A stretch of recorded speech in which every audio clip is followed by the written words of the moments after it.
Muito bem, queridos, abram suas Bíblias em Colossenses. Colossenses, nós vamos ler a palavra de Deus. Capítulo 3.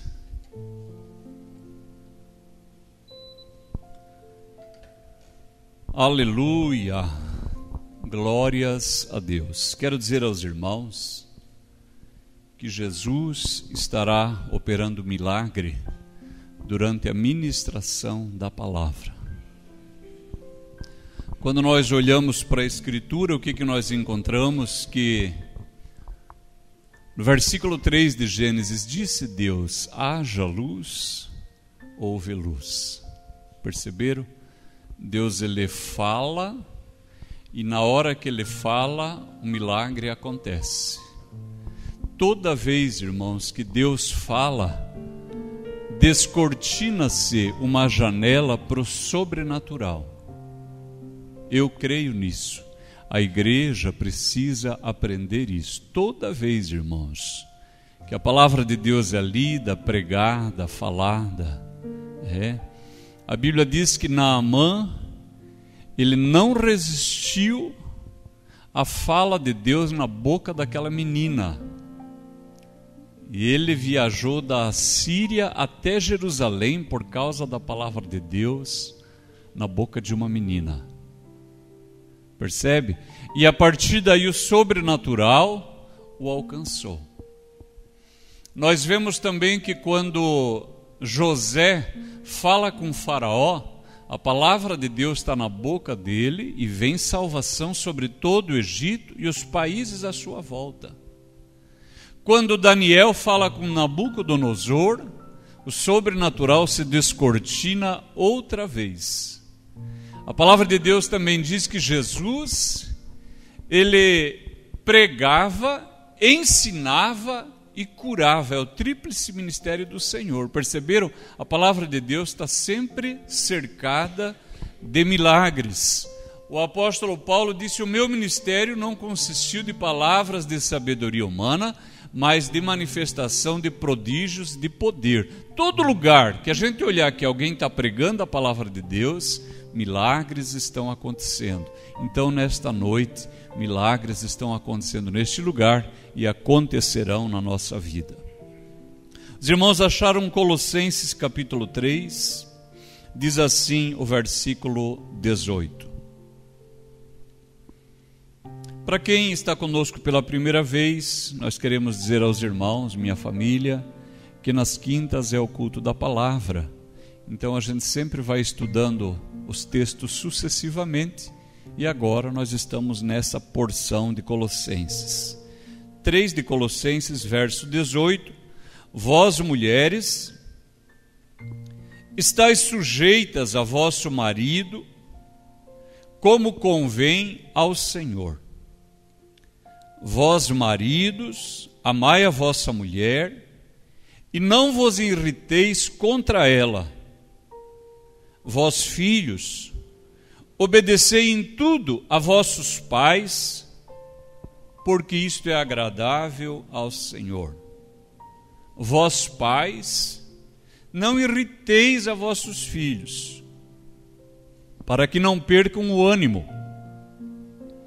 Vós, servos, obedecei em tudo a vosso Senhor, segundo a carne, não servindo só na aparência como para agradar aos homens, mas em simplicidade de coração, temendo a Deus. E tudo quanto fizerdes, fazei-o de todo o coração, como ao Senhor e não aos homens, sabendo que recebereis do Senhor o galardão da herança, porque a Cristo o Senhor servis. Mas quem fizer agravo, receberá o agravo que fizer, pois não há acepção de pessoas. Amém. Esse texto, irmãos, eu não sei como é que diz aí na sua Bíblia. O meu título traz assim: os deveres domésticos. Tem mais alguma Bíblia que traz esse título? Os deveres domésticos. Fala da relação que há dentro de uma casa. Nós achamos um pouco estranhos, porque diz assim: o servo obedeça em tudo a vosso Senhor. E a gente é inclinado a pensar o servo como um funcionário, ou um empregado doméstico, ou uma empregada, mas aqui esse texto não está falando disso, ele está falando assim, o escravo. Então vamos situar aqui. Então aqui nós estamos olhando uma casa do século I da era cristã, onde tem marido, tem esposa, tem filhos e tem escravos. É um pensamento muito interessante, não acha? É uma casa onde tem escravos. E o apóstolo Paulo, ele escreve para essa casa cristã, onde tem um escravo, né? Ou alguns escravos. Então, em primeiro lugar, irmãos, nós temos que pensar o assunto dessa palavra. Esse texto aqui, ele fala de relacionamentos. Como eu me relaciono com a minha esposa, como ela deve se relacionar comigo, como nós devemos nos relacionar com a Sara, o Mateus, a Brenda, como eles devem se relacionar conosco e como que nós devemos tratar o nosso escravo e como o nosso escravo deve se relacionar com a gente. É isso que o apóstolo Paulo está pensando enquanto ele escreve esta palavra. Amém, queridos? Até aí estamos juntos? Então, essa palavra é sobre relacionamento. É uma palavra maravilhosa, irmãos, porque o ser humano é um ser relacional. Nós gostamos de nos relacionar com pessoas.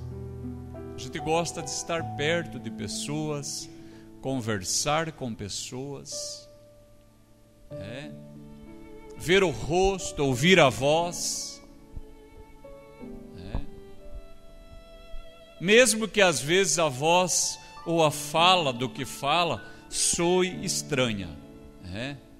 Hoje nós tínhamos alguns trabalhos lá em casa e a pastora então tinha chamado as crianças para acordarem, nos ajudarem nos trabalhos. Ninguém tinha acordado e aí ela colocou uma música para eles despertarem e eu e a pastora já estávamos tomando café. De repente, quem surge na cozinha? O Mateus. E qual que é a primeira fala? Tem pão? Eu falei, bom dia para você também, rapaz. A primeira coisa, tem pão? Eu acho que ele estava desesperado de fome.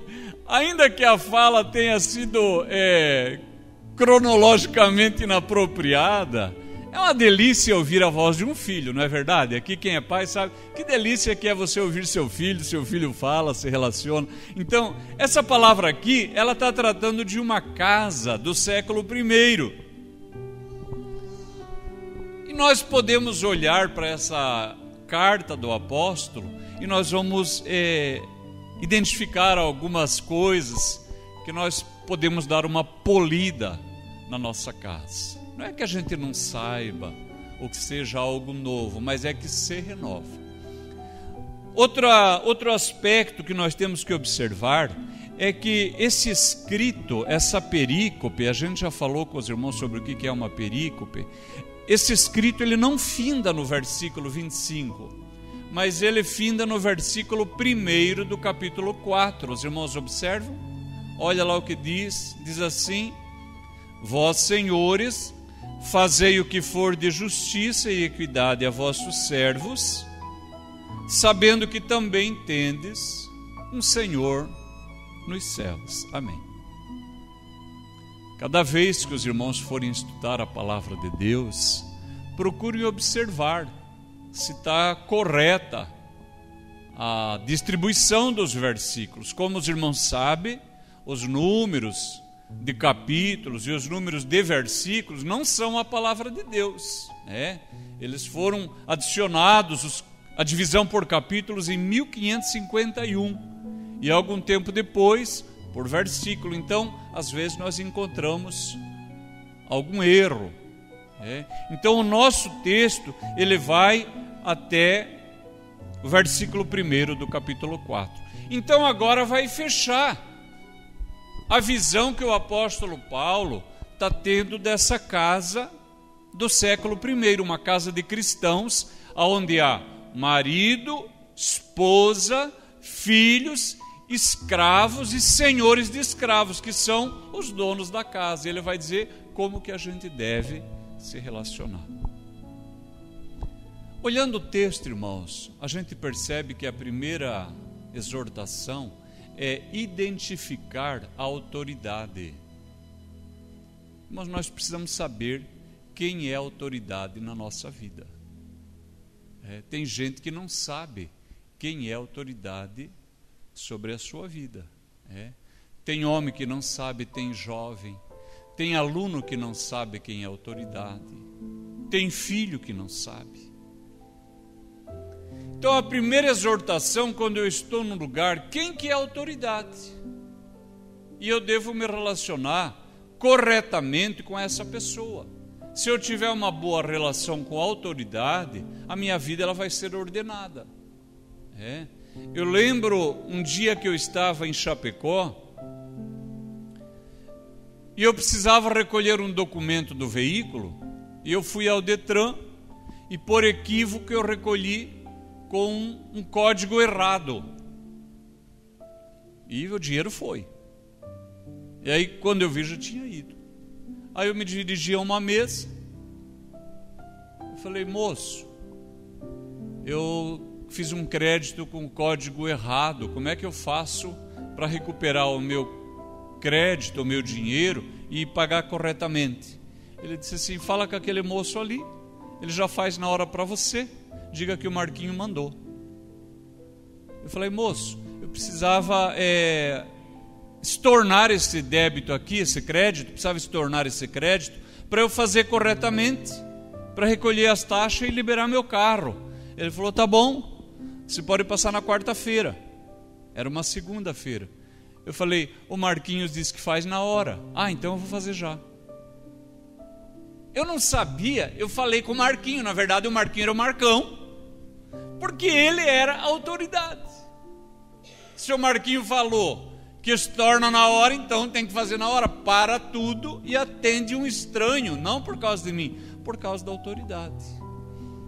Às vezes alguém reclama que a sua vida vai mal, na empresa, no trabalho, na escola, na igreja, na família. A pessoa não identifica, ele tem problema com a autoridade.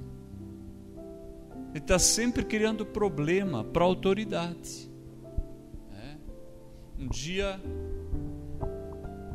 o gerente de uma agência me chamou e falou assim: Enéas, o José quebrou o braço, pegou 40 dias de atestado. Ele falou assim: você sabe que nós estamos com um problema de funcionário, nós não temos funcionário, nós não podemos contratar. E é pouca gente para tanto serviço. O sujeito quebra o braço, vai ficar 40 dias em casa. Ele podia vir na agência, atende telefone pelo menos, se interessa. Mas a pessoa acha que é esperta. Não, porque eu estou no meu direito, a lei diz, o médico me deu. Tudo bem. Irmãos, dali poucos meses, no mesmo ano, teve mais uma foiçada. Adivinha quem foi? O José. Agora, olha a diferença. Eu tinha um sócio. E um dia ele foi ajustar uma antena de televisão em cima da eletrônica, e ele era uma pessoa mais velha que eu e mais pesada. Ele caiu lá de cima, quebrou as telhas, quebrou o forro e parou lá dentro. Quebrou o pé. Irmãos, ele quebrou feio o pé. Ele ficou uns 4, 5 dias em casa engessado, e todo o resto do tempo ele vinha trabalhar, com o pé lá em cima de uma cadeira e trabalhando. Perceberam? Nós temos que pensar: quem que eu quero ser? Eu quero ser sempre a pessoa que é mandada, ou eu quero assumir um papel de liderança? Se eu pensar igual empregado a vida inteira, eu vou ser empregado a vida inteira. Aqui eu já brinquei com alguém, a pessoa fala assim, comecei a trabalhar em tal lugar, estou contente, e eu brinco assim, já está mandando em alguém lá? Por quê? Porque um sinal de que você está subindo é que você está conquistando um lugar de autoridade. Mas às vezes nós passamos a vida pensando igual empregado. A hora de sair é 6 horas, 5h50 eu já estou rodeando o cartão ponto. Na verdade eu odeio o meu trabalho, odeio aquele lugar, eu quero vazar. Quando tiver uma promoção, acha que uma pessoa assim vai ser contratada? Não vai, irmãos, não vai. Porque aqui quem é chefe sabe, o chefe entra antes e sai depois. Eu fui chefe um monte de vezes em vários lugares. E o Senhor me pôs como pastor aqui nessa igreja. E antes que vocês chegassem, eu cheguei e limpei esse banheiro, e liguei as luzes, e arrumei as cadeiras, perceberam? E quando a maioria de vocês estiver ido embora, eu vou estar aqui ainda. Quem que você quer ser lá no lugar onde você trabalha? A que nível você pretende chegar? Então identifique a autoridade, olhe para ele, aprenda com ele. Decida ser uma pessoa que relaciona com a autoridade. Aqui o apóstolo Paulo, ele tem em vista uma família. Ele fala assim, vós mulheres, estáis sujeitas a vosso próprio marido. Já começa. Quem que gosta disso, irmão? Fala aí, irmã. Ou agora uma palavra que eu gostei, aleluia. As irmãs quiseram jubilar agora. Pastor, fala mais, fica nesse texto aí mesmo. Vós mulheres, estáis sujeitas, estáis subordinada a vosso próprio marido. Veja no seu marido uma autoridade. Eu sei que aqui não tem, né? Mas você já deve ter visto aquela mulher que o marido está contando uma história e o marido fala assim, na terça-feira nós fomos no centro, ela interrompe, não foi na terça, foi na segunda. Pois é, na segunda a gente foi no centro, e aí entramos nas Americanas. Não foi, foi no Banco Itaú. Pois é, primeiro a gente entrou no Banco Itaú, depois nós fomos nas Americanas, que eu queria comprar um sapato, um tênis um tênis. Nunca viu isso aí, né? É que aqui em Londrina não tem. Entendeu? Aí chega uma hora que ele fala assim, amor, conta tu. Ela acha o máximo, eu vou contar. Essa esposa, ela não percebe que ela tem um problema com a autoridade. Meu pai era um homem santo, irmãos, e repousava uma autoridade nele. E eu via algo especial nele, entre outras coisas, que eu aprendi. Ele estava num círculo, ele começava a contar uma história, alguém interrompia, ele esperava, aí ele tentava contar a segunda vez, era o máximo. Se alguém interrompesse de novo, ele não falava mais.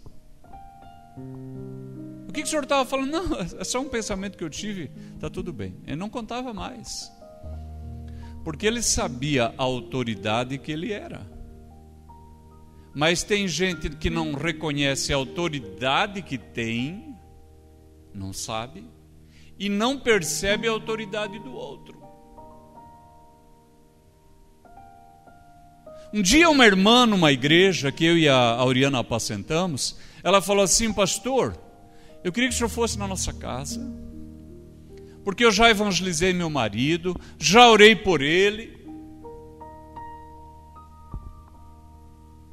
Não adianta, eu jejuo, eu oro, eu evangelizo, ele não vem na igreja, não tem jeito. Eu falei, não, irmã, eu vou lá sim, vamos conversar com ele. Aí eu fui. Irmãos, eu tentava falar com o marido dela, era impossível. Impossível, não conseguia falar com o marido.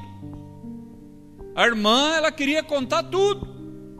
Ela sabia tudo. Aí no culto que sucedeu a minha tentativa de visita ao esposo da irmã, eu chamei ela, chamei um presbítero e falei: irmã, eu quero orar com a senhora, pela senhora, quero que o presbítero me ajude. É muito difícil que seu marido se converta, irmã. A senhora não respeita ele, na verdade não respeita nem a mim, porque eu não fui visitar a senhora, eu fui visitar seu marido, atendendo um pedido seu. Mas a senhora tem problema com a autoridade. Como é que ele não fala? Mas ele não vai falar, a senhora não deixa. Impossível. Sabe, tem uma coisa que a gente precisa pensar, como família. É que meu marido é um tonto. Mas se aquela mulher casou com ele, quem que é mais tonto? É isso, irmãos. É isso. Eu nunca poderia falar mal da minha casa, porque eu moro lá, eu volto para lá. Os irmãos entendem isso? Isso aqui é falta de sabedoria. Como que eu vou falar mal da minha casa se eu moro lá e eu volto para lá? Ah, lá em casa são todos uns burros. E depois eu volto. Eu falo mal da minha esposa, depois volto. Eu falo mal da igreja, volto. Não tem algum problema aí? Tem. É falta de reconhecer a autoridade, é um princípio de autoridade. Então a mulher esteja sujeita a seu marido, porque a mulher que manda no marido, ou que não reconhece a autoridade dele, ela passa vergonha, né? Ela faz o marido passar vergonha. E depois ela se decepciona com o próprio marido. É um frouxo, mas é que ela também, a primeira pessoa que deveria reconhecer a autoridade dele é ela. Então a esposa, ela precisa ter essa visão da palavra de Deus. A mulher esteja sujeita ao próprio marido. Agora, ainda sobre sujeição. O filho obedeça em tudo a seu pai. Ainda bem que vieram os obedientes hoje, né? Porque aí você vai ficar feliz, vai falar: amém, pastor, essa palavra que eu queria ouvir, estava com saudade, porque eu sou um filho obediente, eu sou uma filha obediente. O filho obedeça em tudo a seu pai. Qual o pai que vai querer o mal do seu filho? Qual a mãe? É ou não é? Nós olhamos para os nossos filhos, nós desejamos o melhor para eles. Isso aqui é na igreja, é fora. Eu lembro da vida profissional que eu levava anteriormente. Os diretores do banco, pessoas de bem, eles falavam: qualquer pessoa, ele quer o seu filho bem. Aquele caipira que não pôde estudar, ele se rala, ele guarda a colheita inteira para tentar mandar o filho para o colégio. E depois tenta mandar para a faculdade. Ele mesmo anda com uma roupa toda estropiada, mas ele quer que o filho vá para a cidade. Perceberam? A mãe. Perguntaram para uma mãe: qual o filho, mãe, que a senhora mais ama? Ela disse: o filho que eu mais amo é aquele que está pobre até que ele enriqueça. É o filho que está doente até que ele seja curado. É aquele que saiu de casa até que ele volte. Perceberam? Para uma mãe, filho bom é filho perto, é filho próspero, é filho com sucesso. Por que você desobedeceria sua mãe e seu pai? Por que você se rebelaria com quem mais ama você? Às vezes o moço, falto de entendimento, ele prefere dar ouvido para o menino de rua. Às vezes a moça, que não tem miolo, ela prefere dar ouvido para uma menina de rua, envolvida em tudo que não presta. Um rapaz envolvido em tudo que não presta, em vícios, rebeliões, pequenos crimes, marginalidades. Eu disse aos irmãos, um dia chegou à nossa casa depois das 10 da noite, um pastor que era daqui mudou-se. Ele veio lá em casa e falou assim: pastor, eu precisava de um dinheiro emprestado, porque meu filho estava com uns moleque, a polícia veio prender os moleque, porque era tudo tranqueira, e prenderam o meu filho junto. Irmãos, eu só tinha 10 reais naquela noite, eu me arrependo, eu falei, só tenho 10 reais, eu devia ter dado os 10, era o que eu tinha, devia ter dado. Para ele não significaria nada, mas para mim, eu teria feito o meu melhor. Então, por que um filho se rebelaria contra seu pai, sua mãe? Por que gritaria contra os seus pais? Por que levantaria a voz contra sua mãe, contra seu pai? Por que seria rude, mal educado? Vós, filhos, obedecei em tudo a vossos pais. Vós, servos. Aqui, irmãos, nós vamos fazer uma adequação, vamos fazer uma ponte para que essa palavra que tinha um sentido no século I tenha um sentido para a gente agora. Então, você que é empregado, você que é funcionário, né? Hoje acho nomes bonitos, né? É colaborador. Você que é colaborador lá na empresa, obedeça tudo, em tudo a seu patrão. Aqui quem é chefe sabe. Tem um tipo de subordinado que você fala vai, ele vai, você fala vem, ele vem, se fala traz, ele traz, leva, ele leva. E tem um tipo de subordinado que ele fica mascando o tempo inteiro. Você manda, o cara enrola, e faz de mau gosto, e faz enrolando. Quem é chefe aqui por muito tempo, já teve gente assim, trabalhando para si. Aquilo vai te dando um esgotamento da sua paciência. Até que um dia, se você tem autoridade, você demite.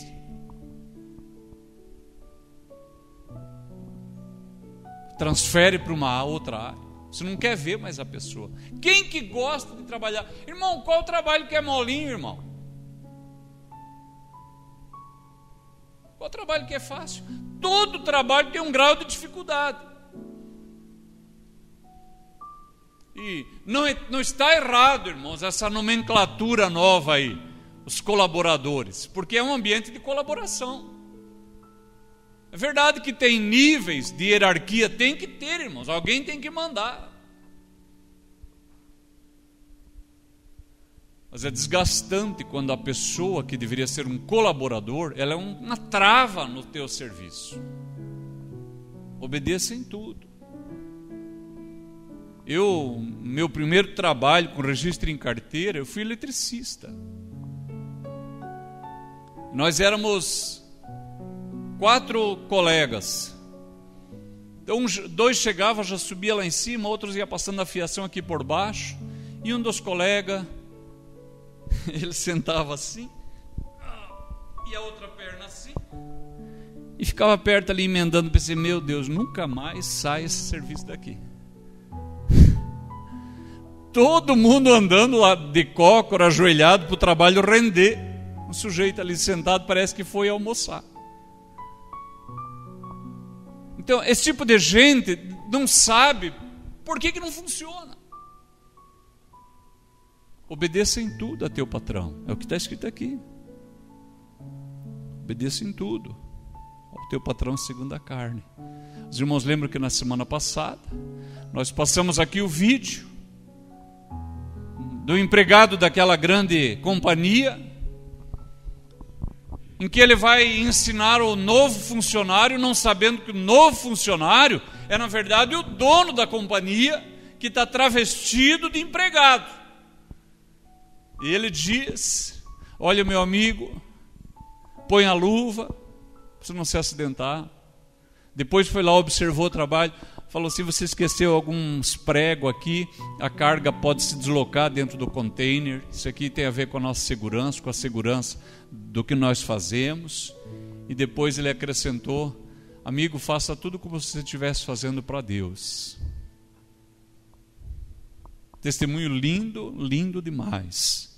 Vós, servos, obedecei em tudo a vosso Senhor segundo a carne, não servindo só na aparência, como para agradar os homens.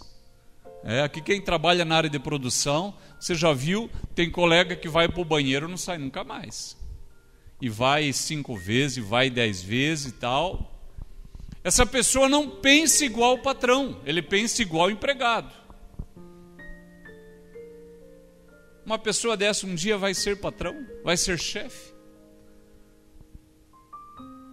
Aqui quem tirou carteira de trabalho, já viu o exator lá, o examinador lá do Detran?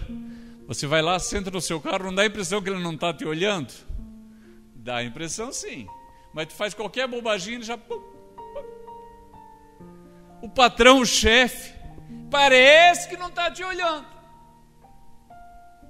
Não tem empresa que tem um vidro grande lá? Adivinha para que é aquele vidrão? Aquelas câmeras, para que é? Achei que era só para segurança. Não sabia. Claro. Então esse funcionário, essa pessoa que pensa igual empregado, ele vai ser empregado mesmo. Agora aquele que pensa como patrão, que olha pela empresa, porque é de lá que nós comemos o nosso almoço, irmãos.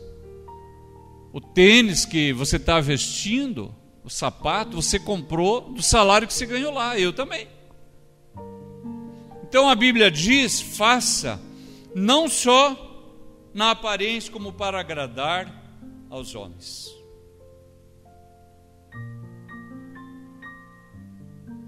Agora, nós podemos notar que nessas relações, além de identificar a autoridade, tem emoções envolvidas. Diz assim, agora sim, no versículo 19: vós, maridos, amai a vossa mulher. Amai a vossa mulher. Eu vou me divorciar, não gosto mais da minha mulher. Sabia que isso não é mais uma opção sua? Não é mais. Depois que você casou, você não tem mais a opção de não gostar, porque o mandamento de Deus é que o marido ame a mulher. Mas é que eu não gosto. Não interessa. Porque amar é mais do que um sentimento. Amar é uma decisão do coração. Eu posso amar alguém e eu posso odiar alguém.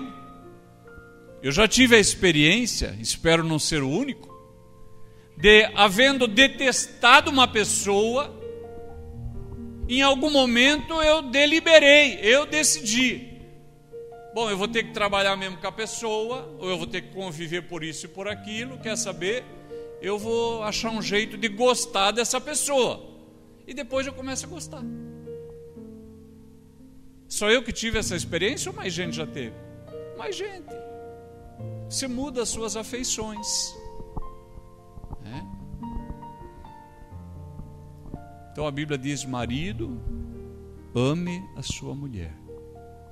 Ame ela, cuide dela, trate bem, beije ela, se relacione adequadamente com ela, se importe com ela, seja gentil. Não é assim que a gente trata quem a gente ama? Seja gentil, seja cortês, seja elegante, seja fino, tenha um trato apropriado. Pergunte como essa pessoa está. Diga: eu te amo. Diga: eu gosto de você. Como são lindos os seus olhos. Se não são, profetize. Faça uma declaração de fé.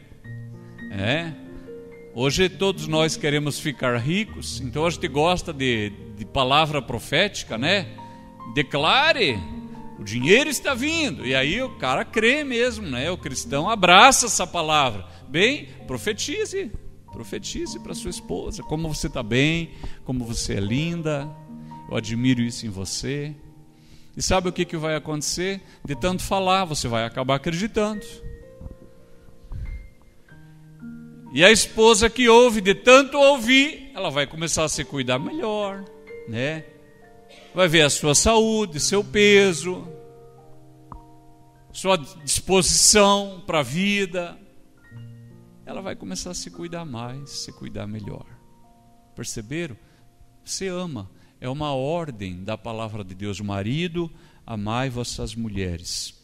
Em 1 Pedro, se você quiser abrir a sua Bíblia, no capítulo 3, diz assim, se não, apenas ouça. Versículo 7. Pode abrir 1 Pedro 3, nós vamos voltar depois lá, tá?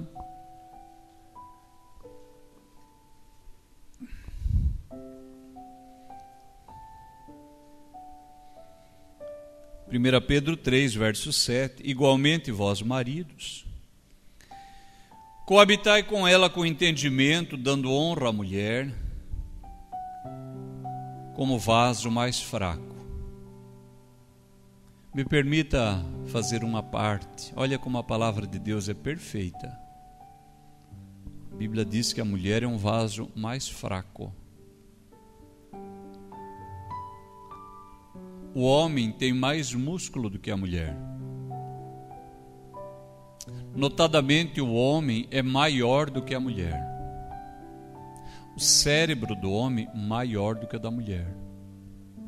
Se pesar o esqueleto de um homem e de uma mulher com o mesmo tamanho, o peso do esqueleto do homem vai ser maior, porque tem mais densidade. É por isso que a mulher sofre mais, é uma das razões, tem outras, porque a mulher está mais suscetível à osteoporose.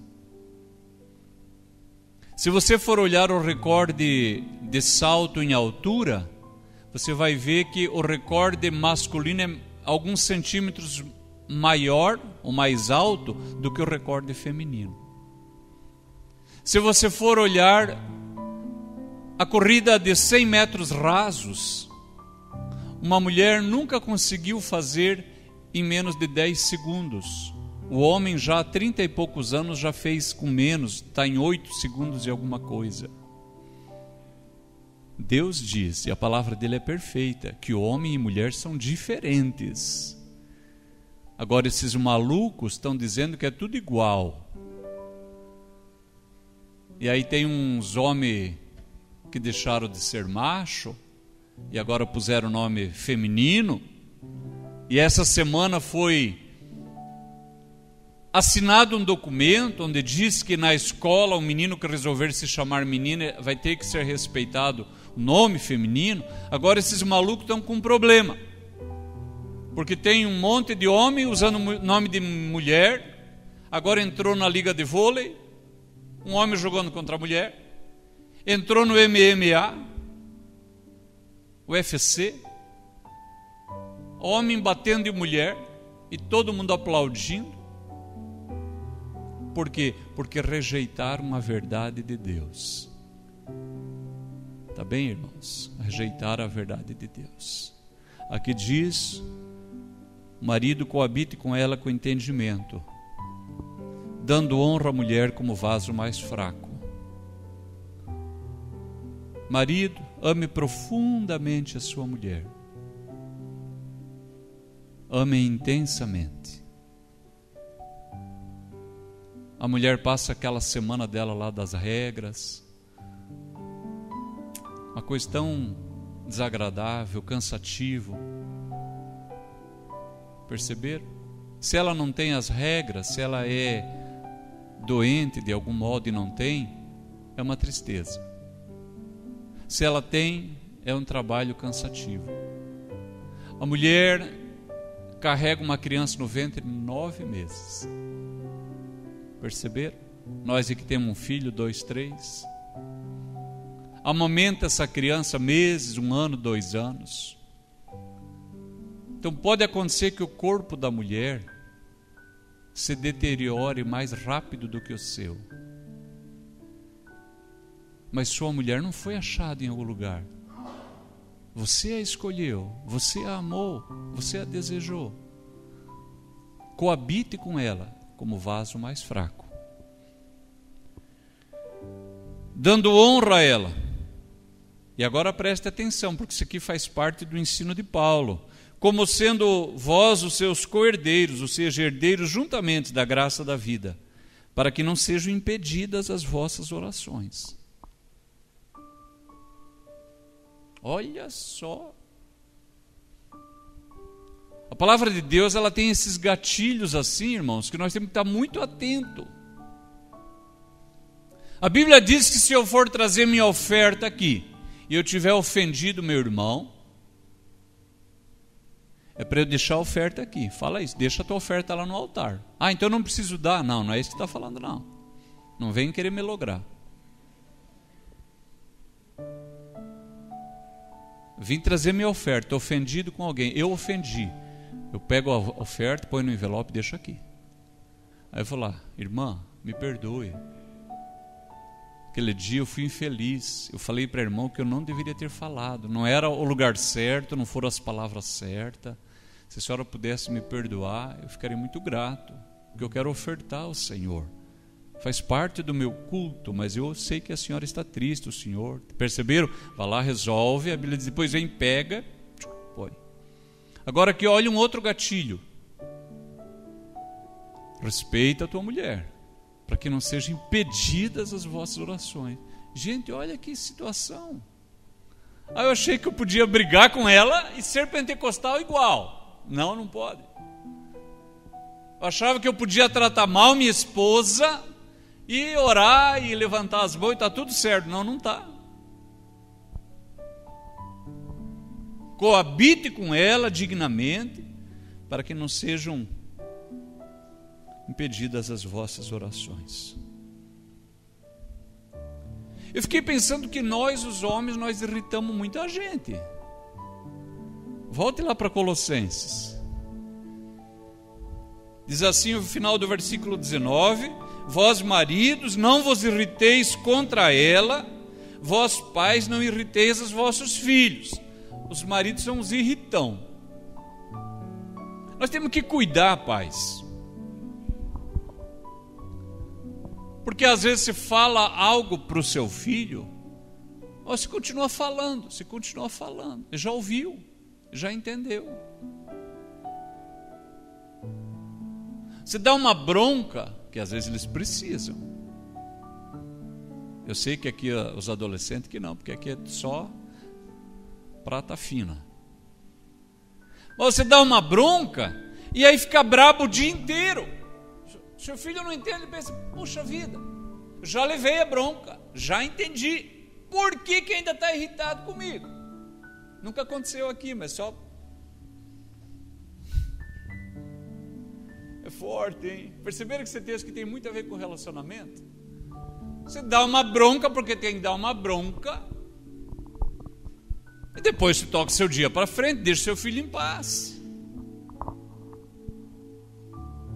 Um dia uma mãe falou assim para mim, pastor, estou muito irritado com meu filho e eu até pensei de não dar um presente de Natal para ele, porque eu estou muito aborrecido.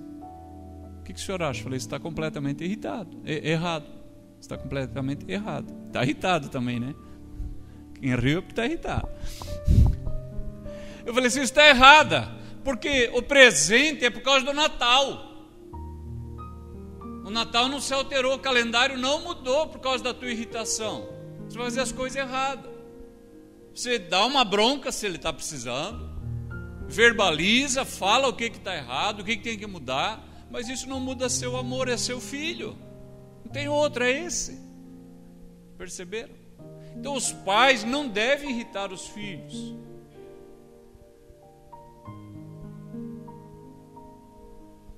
Interessante que nós, os maridos, não é para se irritar nem com a mulher, nem com o filho. Nós somos irritão, irmãos. Olha, tenha paciência comigo, obrigado. Irmão, essa palavra não é dada à toa. O que será que irrita tantas mulheres, as esposas? O que será que irrita? O que a gente faz que irrita? Às vezes precisa ter um diálogo. Às vezes o marido nem percebe. O marido não percebe. Às vezes o marido quer se intrometer muito nas coisas da casa. Quer dizer como é que é para ser as coisas dentro da casa. Por que você está cozinhando isso? Por que você está fazendo aquilo? Por que não tirou do forno ainda? É um assunto da mulher, irmão. Ela que sabe lá como é que faz. Tem marido que fica e dá palpite, e dá opinião. A mulher pensa, puxa vida, por que esse homem não sai? A Oriana no começo ela estressou comigo. Porque nós casamos e eu ia viajar, ia trabalhar. Mas quando eu fui trabalhar na igreja, então eu passava muito tempo dentro de casa. Os irmãos sabem que eu ainda não tenho escritório. Meu escritório é na cozinha. Quem já foi lá em casa sabe. Então, ela nunca falou nada. Depois de anos, ela falou, Inés, eu vou falar para você. No começo, eu me estressei contigo. Pensei, meu Deus, esse homem está muito perto daqui, meu pai. Entendeu? Né? Tá certo assim? Então é isso. Às vezes o marido é muito entrão, muito intrometido. Deixa a mulher fazer as suas coisas. E nós, os pais, agora maridos de novo, os irritão aí, eu também. E as mães, então os pais, pais e mães, não é para ficar irritando os filhos. Aqui diz, para que eles não percam o ânimo. A criança fica aborrecida, fica desanimada, o filho fica desanimado. Estar em casa é motivo de estresse. Minha mãe não pode me ver quieto, já acha uma coisa para eu fazer. Você nunca pensou isso, só estou aqui conjecturando. Porque, irmão, fala a verdade, nós que somos pais, somos mães, não tem hora que a gente quer sentar num lugar e ficar quieto? Eu já disse aos irmãos, às vezes, eu chego em casa, eu assisto televisão, um programa lá, não é nem pelo programa, irmão, eu quero ficar um pouco quieto, ficar lá quieto. Às vezes o filho também está cansado, filho também às vezes teve um dia ruim, às vezes a namorada deixou dele, o namorado deixou dela, deu um problema lá no trabalho, eles são gente. Então a palavra de Deus, amém, queridos? É Bíblia isso, amém? Está na palavra? Não é para nós irritar os nossos filhos. Então na sua casa, se às vezes tu observar que está irritando, para de irritar. Deixa o seu filho tranquilo. Só que daí diz assim, versículo 1 agora do capítulo 4. Vós, senhores, fazei o que for de justiça e equidade a vossos empregados. Agora nós estamos usando essa palavra. Então o patrão, ele deve ser justo com o empregado. Irmãos, nós usando agora a mesma ideia do Novo Testamento de um escravo, durante muitos milênios, irmãos, durante os séculos, muitas pessoas não viam o escravo como gente, como pessoa. E quando eu falar escravo aqui no sentido bíblico, não pense pessoa negra, não é isso que está falando, não. Porque é bem possível, é mais certo pensar que Paulo tinha em mente um escravo branco. Amém, queridos irmãos? Estão entendendo isso aqui? Essa experiência do escravo negro, isso aqui já é uma coisa que mais no final do século 14, 15, 16. Aqui não, aqui era escravo branco. Os chamados eslavos, habitantes da Europa Central. Então, era essa gente. Então, eles olhavam o escravo como uma peça do mobiliário, como uma coisa. Irmãos, tinha gente que via o índio como parte da paisagem. Os exploradores, quando eles iam desenhar uma paisagem, eles desenhavam um índio. Desenhava a árvore, o rio, a pedra, o cavalo, o índio, a vaca. O índio fazia parte da paisagem, não era a parte da civilização ou da população. O índio era parte da paisagem. O escravo aqui é a mesma coisa. E nós temos que cuidar com isso, irmãos. Porque às vezes nós olhamos um funcionário nosso, um empregado, às vezes uma empregada doméstica, e nós nos comportamos mal em relação a essa pessoa. porque ela é uma subordinada, uma pessoa que às vezes aos nossos olhos ela não tem valor, e muitas vezes essa pessoa não é reconhecida. Aqui as irmãs que trabalham em casa há muitos anos sabem, você viu o filho da patroa crescer, você fez mamar, fez mingau, fez sopinha para ele, lavou a roupinha, você está ligado com essa criança. Às vezes o patrão não está, às vezes o patrão não reconhece, mas e Deus? Então agora vamos deixar a palavra transportar nós um pouquinho. José foi vendido como escravo. Não era nada, irmãos. Deram 20 moedas pelo rapaz, venderam os próprios irmãos.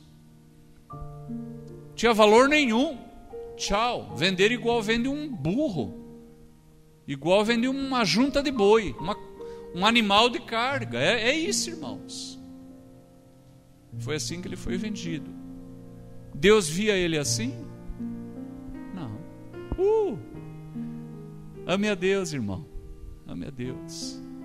Quando você cantar lindo és, dilate a sua boca, abra seu coração, lindo és. Nosso Deus é sempre justo. Aleluia. Sua bondade, sua misericórdia são para sempre. Deus olhou José lá no cárcere. A Bíblia diz que Deus abençoou o cárcere, a tal ponto que o carcereiro não tinha preocupação com mais nada. Deus abençoou ele na casa de Potifar, e depois Deus exaltou ele. Quer ver uma outra experiência?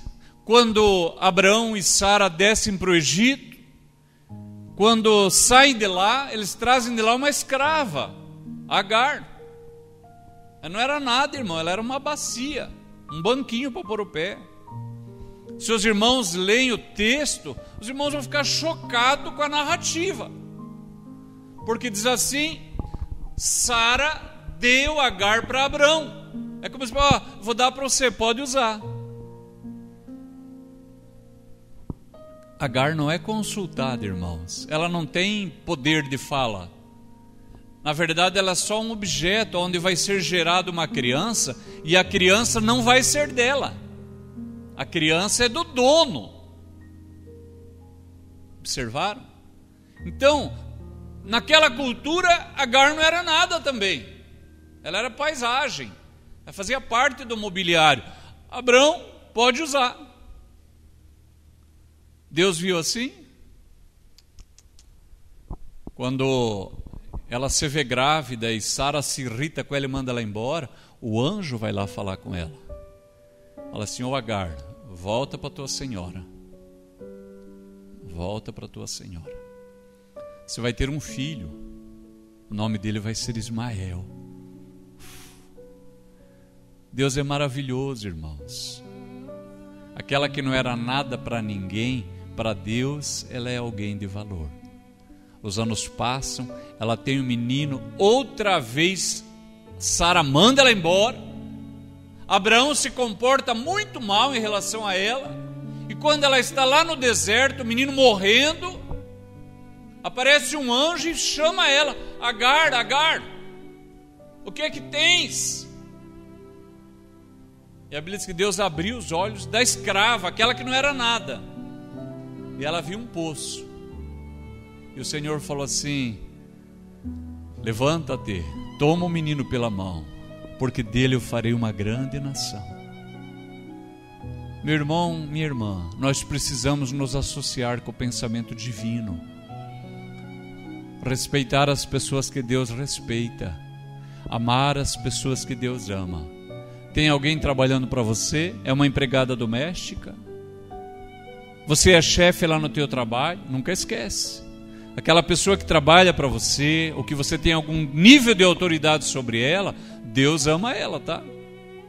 Nós temos que ter isso em mente, porque esse texto ele fala que todos nós estamos debaixo de autoridade. Porque quando fala assim, mulher respeita o marido, filho respeita os pais, então parece que o marido é o bam. Esse texto diz que não. Esse texto diz que tem uma hierarquia. São níveis de autoridade. Primeiro o Senhor, amém? Deus. Depois na nossa casa está o marido, depois a esposa, depois os filhos, depois o empregado, a empregada doméstica. Mas olha o que diz aqui no versículo 18.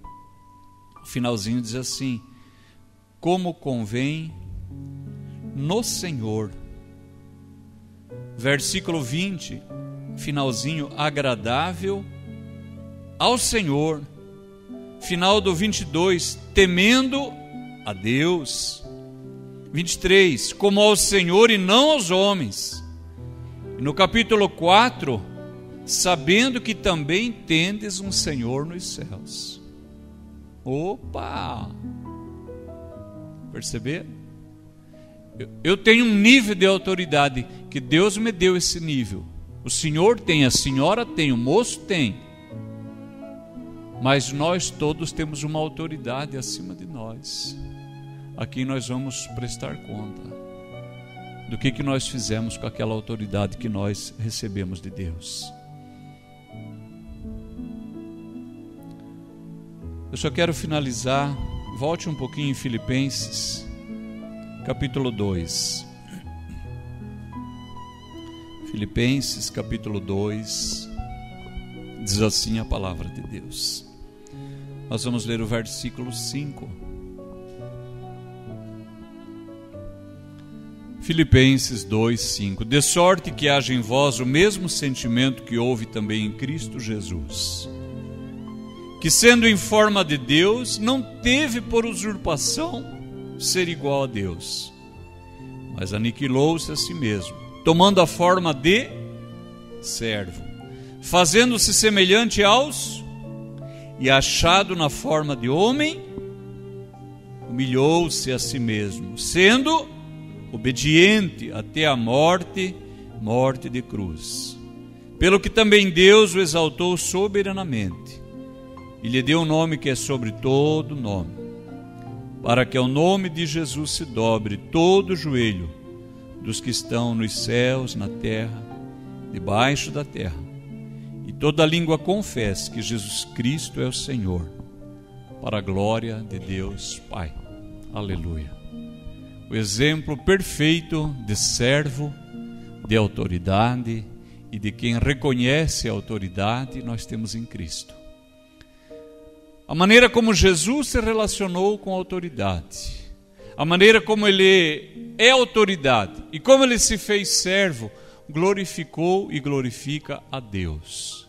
Que a sua vida, a minha vida, nos ajude a viver de tal modo que Deus seja glorificado em nós por causa de Cristo Jesus.